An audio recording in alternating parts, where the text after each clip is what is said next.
friends, let us discuss about a new topic. Can you guess what it is? Any clues?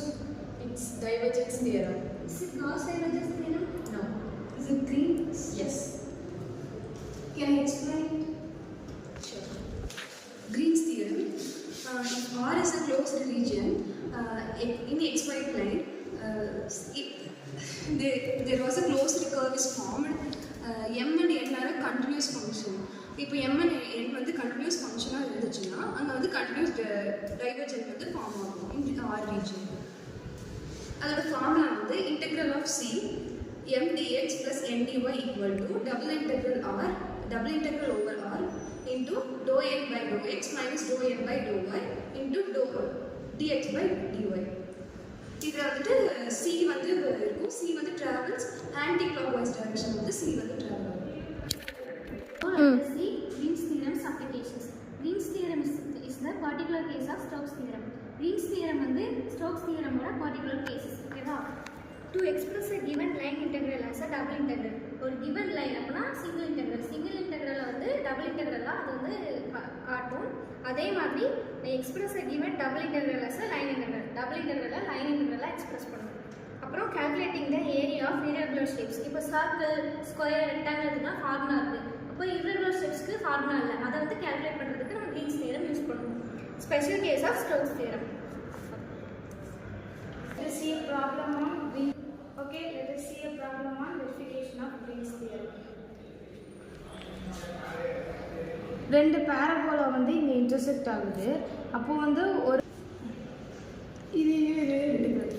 verification Green's theorem in the plane for integration over C 3x square minus 8y square dx plus 4y minus 6xy into dy where C is the boundary of the region defined by x is equal to y square and y is equal to x square.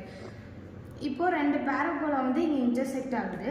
ஒரு point வந்துட்டு 0,0 அப்புறம் இன்னொரு point வந்து 1,1ன்ட்டு mark பண்ணியிருக்கோம். இப்போ point of intersection வந்து 0,0 and 1,1 ரெண்டு கிடச்சிருச்சு. இப்போ நம்மளுக்கு வந்து கிரீன்ஸ் தியரத்தோட ஃபார்முலா வந்துட்டு தெரியும். கிரீன்ஸ் தியரமோட ஃபார்முலா வந்துட்டு integral over C m dx plus n dy equal to double integral over R dou n by dou x minus dou m by dou y into dx dou x dou y. இது வந்துட்டு Green's தியரமோட formula. இதில் தான் நம்ம வந்துட்டு கொடுத்த கொஷினில் வந்து dxோட கோஎஃபிஷியண்ட்டை தான் mன்னு எடுத்திருக்கோம், dyயோட கோஎஃபிஷியண்ட்டை என்னன்னு எடுத்துக்கிறோம். அப்போ இந்த கொஷினில் dxோட coefficient 3x square minus 8y ஸ்கொயரை mன்னு எடுத்துக்கிறோம். அப்புறம் இங்கே dyயோட கோஎஃபிஷியண்ட்டை 4y மைனஸ் 6xyன்னு எடுத்துக்கிறோம்.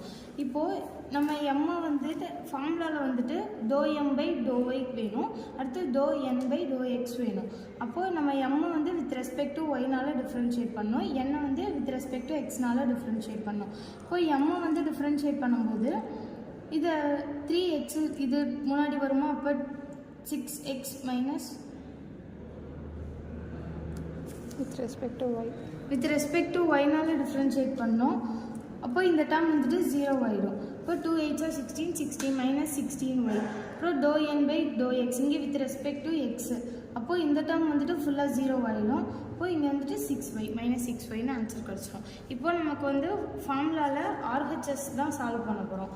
அப்போது RHSல dou n by dou x minus dou m by dou y into dx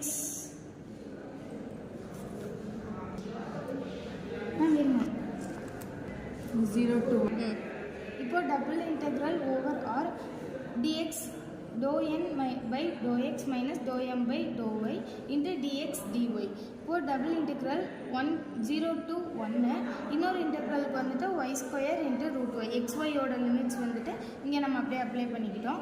அடுத்து இதோட வேல்யூ வந்துட்டு மைனஸ் 6y கண்டுபிடிச்சி வச்சுருக்கோம். மைனஸ் 6 மைனஸ் ஆஃப் மைனஸ் வந்து இங்கே ப்ளஸ் ஆகிடும். அப்போது ப்ளஸ் 16y வந்துடும். அப்போ dx இன்ட்டு dy இதை வந்து நம்ம இன்டெக்ரேஷன் பண்ணணும். இங்கே வந்துட்டு 16 minus 6 வந்துட்டு 10y into dx dy. அப்போது 10y வந்துட்டு இப்போது ஒய்க்கு வந்து லிமிட் அப்ளை பண்ணும்போதில் ஒரு ஆன்சர் கிடச்சிரும். அதே மாதிரி எக்ஸுக்கு வந்து இன்டெக்ரல் பண்ணும்போது ஃபைனல் ஆன்சராக ஒன்று கிடச்சிரும். அப்போது ஈக்குவல் டு 10 × 3/20 அப்படின்ட்டு நமக்கு ஆன்சர் வந்துடும். இப்போ நமக்கு RHS வந்துட்டு 3/2 அப்படின்னு ஆன்சர் கிடச்சிருச்சு. இதை ஃபஸ்ட் ஈக்குவேஷனாக வச்சுக்கணும். இப்போ ஃபஸ்ட் ஈக்குவேஷன் கிடச்சிச்சு. அதுக்கப்புறம் LHS பார்க்க போகிறோம். இப்போ நான் சொல்கிறேன். ஸோ இப்போ நம்ம RHS பார்த்துட்டோம். இப்போ LHSல வந்துட்டு இங்கே இருக்கிற பேரபோலாவில் வந்து ஃபஸ்ட்டு நம்ம வந்து OA அதை வச்சு எடுத்துக்கணும், அலாங் OA எடுத்துக்கணும், அடுத்து AO அலாங் எடுத்துக்கணும். இப்போ ஃபஸ்ட்டு வந்து அலாங் OA எடுத்தோம்னா நம்ம ஃபார்முலாவில் படி பார்த்தா இப்போ வந்து y எல்லாத்தையுமே x² நம்ம சப்ஸ்டியூட் பண்ணிக்கணும். அதே மாதிரி dyயை வந்துட்டு 2x × dxன்னு சப்ஸ்டியூட் பண்ணிக்கணும். அப்படி சப்ஸ்டியூட் பண்ணால் நம்மளுக்கு வந்து இந்த ஃபார்முலாவில் வர்றது எல்லாமே இன் டேர்ம் ஆஃப் எக்ஸ்ன்னு கிடச்சிரும். ஸோ அதை கிடச்சதுக்கப்புறம் அதை இன்டகிரேட் பண்ணி வந்தோம்னா -1 கிடைக்கும். இப்போ அலாங் OAக்கு அப்புறம் அலாங் AO படி பார்த்தோம்னா அப்போ வந்து எக்ஸுக்கு பதிலாக y² சப்ஸ்டியூட் பண்ணணும், dxக்கு பதிலாக 2y × dyன்னு சப்ஸ்டியூட் பண்ணணும். அப்புறம் சப்ஸ்டியூட் பண்ணோன்னா இன் டேர்ம்ஸ் ஆஃப் yல வந்துடும் வர ஸ்டெப்ஸ் எல்லாம். இப்போ அதை இன்டகிரேட் பண்ணோம்னா 5/2 அப்படின்றது நம்மளுக்கு கிடைக்கும். இப்போ இந்த அலாங் OA அப்புறம் அலாங் AOவை ஆட் பண்ணோம்னா நம்மளுக்கு 3/2ன்னு கிடைக்கும். இப்போ லெஃப்ட் ஹேண்ட் சைடும் ரைட் ஹேண்ட் சைடும் ஈக்குவல் ஆயிடுச்சு. Hence Green's theorem is verified. Green's theorem என்னன்னு பார்த்தீங்களா? Hope everyone could understand Green's theorem. அதோட வெரிஃபிகேஷன் ப்ராப்ளம்ஸ்லாம் எப்படி பண்ணணும் you can understand, right? Yes, ma'am.